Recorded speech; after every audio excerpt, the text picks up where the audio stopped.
Are you a professional who wants to become a more effective leader? Then get ready for daily tips from the coach with the experience and inspiration to help you succeed in any leadership situation.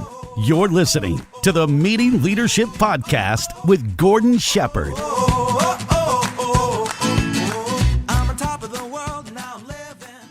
Welcome to another episode of the Meeting Leadership Podcast. My name is Gordon Shepherd, and I want to say thanks. Thanks for being here. Thanks for taking the time to dig into these episodes on the show and build your leadership skills. And really, more than that, get out there and take action. The feedback that I'm getting about the show is wonderful. I know that it's having an impact, and I really appreciate that people like you are here to listen and do something about it. And if you are a leader who really appreciates SMART goals, as in specific, measurable, attainable, realistic, and time-bound, well, then you're really going to get a lot out of today's episode, because today we're going to talk about how leaders can go beyond SMART goals. And we are fortunate enough to do this with expert Martin Parnell. Now, Martin is a Guinness World Record holder. He ran 250 marathons in 1 year. He's a TEDx speaker. His pedigree is unquestionable. And the big thing that he's going to take us through today is his process for helping leaders go beyond SMART goals. And with that in mind, I'm not going to hold you back any longer. Here's the interview with Martin Parnell. Martin, you knocked it out in episode 43 of the show. It is great to have you back on here today. But for many people, they might be hearing you for the first time. Take a moment to introduce yourself and let people know about your wonderful accomplishments. Great. Thanks, Gord. Pleasure to be here today. My name's Martin Parnell, and I immigrated from England at the age of 21, worked in the mining industry for 25 years. But over the last 10 years, I've dedicated myself to accomplishing goals way beyond what I thought was feasible, including running 250 marathons in 1 year, setting 5 Guinness World Records in endurance sports, climbing Mount Kilimanjaro in 21 hours, and running the coast of England 1,000 kilometers, a marathon a day. What a great way to get around England, doing it that way. What a great way to run up a mountain. I don't know if I'm tired listening to you in terms of imagining what it takes to do all those things, or in fact, the reality is as a leader, it's absolutely inspiring. And there's something that you brought forward in that first interview about goal setting and sticking to it that I think so many people are going to learn from. Now, today we're going to go beyond that, and we're going to talk about how leaders can go beyond SMART goals. And when you come up with that concept, which we talked about before the interview, what do you mean?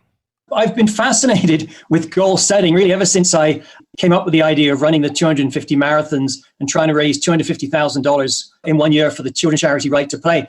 And the whole concept about what does it take to achieve a goal? And one thing I stepped into or looked at right away was the idea of the SMART goals, the SMART being specific, measurable, attainable, relevant, and time-based. But what I felt was it was like a recipe that just had the ingredients, but there was no process. So I really, from my perspective, dug deeper and really set a step-by-step approach on how to set goals, goal execution, and goal completion. And really, that's what I've tried to follow in all these crazy challenges that I've taken on. Well, for the leaders who are listening, this is hyper valuable. Take me into the first part of your process, and let's actually work through your process so that people can learn more about it. What's the first step? Well, the first step really is the goal setting. The episode we just went through, Gord, I talked on the why. But now let's get into the actual meat of what I'm trying to do here. And I talk about 4 areas in goal setting: the stretch, planning, support, and commitment.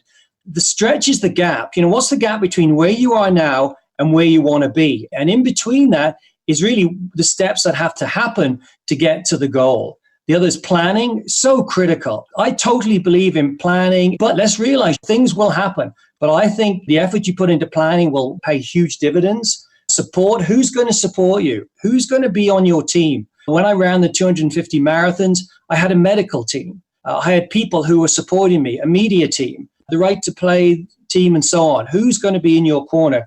And we talked about it in the previous episode, commitment. Committing, what are you willing to do to achieve that goal? And those are the key elements that actually happen before you even start the goal. Well, and it's amazing to hear this overview. And I'll bet you we could do a 4-hour interview just about your feet when I hear about your medical team. Like, this is the nitty-gritty of being in those moments where you think, you've done these things, you've set out these things, you've planned. You could be a leader, like you were mentioning earlier, leading a business situation. You've committed to make a certain amount of profit. You've committed to your family. You've committed perhaps to your volunteer group. But really, when I mention your feet thing, I don't mean to sound gross for a second, but those are so many like footwear and feet and all those details and things that you need to stay committed to as you're trying to reach those goals. That's an example of kind of what it takes when you're down in the trenches.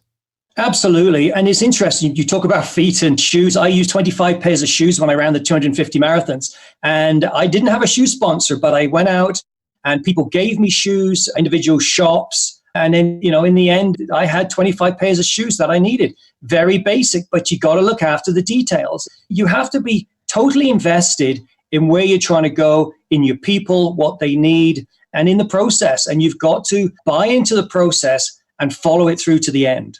Well, and I know you're a workshop instructor, so you're in this moment where you have these accomplishments, but then you're also able to enable other leaders in given situations because you work, again, all over the place in terms of dealing with senior leaders. What are some of the key things that you're able to do to get them to take action when you spend like an hour or a day with them? My key approach is I have a one-day workshop with a small group with my process and workbook. We go through a real-life example. They come and they say, what is their goal? Timing is critical. So we look at a goal that can be achieved in the next 6 months, and we workshop it. We go through the whole process. And that allows them to leave the workshop prepared and ready to step right in with a specific goal. And so they walk out of the one day with something tangible that they can put away. Is there sort of a favorite case, and you don't need to mention names, but is there sort of a favorite example where at the beginning of the day, this leader was in a certain state and at the end of the day, they made a transformation? Gosh, I've had a number of different examples. Some are personal, some are business. The one that kind of sticks in my mind is a young fellow, and this was a personal goal. He loved music and he wanted to actually write and record songs. We worked through the one day, and at the end of the day, he had established contacts who to follow up. He had already written 2 songs, and he was committed to actually record an album. And again, I think whether this is personal or whether it's business, this process works. And people walk out of the workshop with an action plan. That is absolutely remarkable. So if I started with you in the morning and I'd written 2 songs by the end of the day and I knew where I was going, how lucky it is to be in the room with you, how lucky I think it is for the folks that have received the benefits of your fundraising and all of your other inspiration that I know you're already putting into places like the Rotary and all these other places. If people want to get in touch with you to experience some of this magic, what's the best way they can do it? Yeah, the best approach, Gord, is for them to go to my website, www.martinparnell.com. They can read about all the accomplishments, how I've used goals to achieve a number of key aspects of my life. There's a TED Talk there, which I think they'll find very interesting. Life is a relay. And they can contact me through the website, through the contact portion of it. Well, Martin, we now know we can go beyond SMART goals. It was great to have you here on the show again. Thank you so much. Gord, an absolute pleasure. Thank you. I have to say that one of my biggest takeaways from that interview is that SMART goals don't work without a process. And to think that people like Martin are out there helping leaders right now actually figure out the process to implement SMART goals, well, that is an absolute gift. And the second takeaway for me from that interview is Martin's humility. Can you just imagine being able to rattle off all those things? And it doesn't sound like he's sort of bragging. It's just these are things that he's done. You know that he's going to do more in his life for the people that he's going to touch and how he's going to inspire others in the future. I really appreciate that about his character. And if you'd like to learn even more from Martin Parnell, check out episode 43 on the Meeting Leadership podcast. It's called Why Goal Setting is Critical for All Leaders.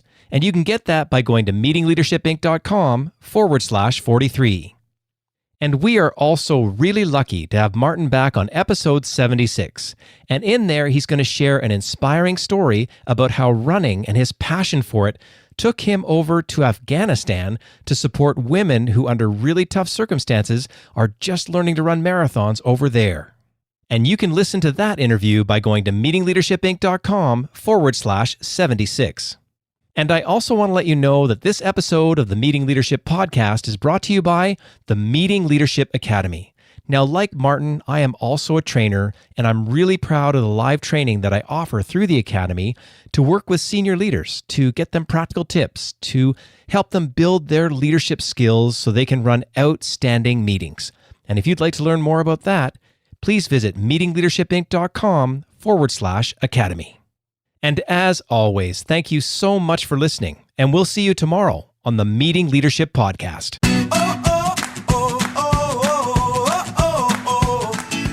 Thanks for listening to the Meeting Leadership Podcast. Be sure to subscribe for more strategies to help you become an outstanding leader. And don't forget to rate and review so we can bring you fresh content every day.